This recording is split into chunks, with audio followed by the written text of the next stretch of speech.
बातमी महायुतीच्या गोटातनंच महायुतीचं सरकार आल्यास मुख्यमंत्रीपद फिरतं हवं अशी मोठी मागणी अजित पवारांनी गृहमंत्री अमित शहांना केली आहे। साम टीव्हीला खात्रीलायक सूत्रांनी ही माहिती दिली आहे।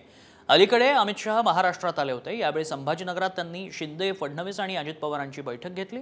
बैठकीमध्ये अजित पवारांनी थेट मुख्यमंत्री पदावर बोट ठेवल्याचं समजतंय। यावर विरोधकांनी मात्र टीकेची झोड उठवली आहे।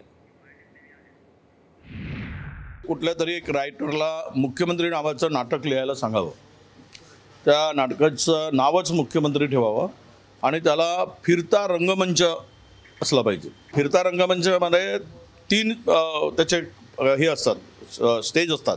तो फिरतो त्यावेळेस सीन बदलत असते आणि मग ज्याला जे सीन पाहिजे त्याने ते पुढे यायचं। काय गंमत चालली आहे राज्यात, म्हणजे सत्तेच्या खुर्चीची ओढ माणसाला किती अस्वस्थ करते हे यातून दिसतंय।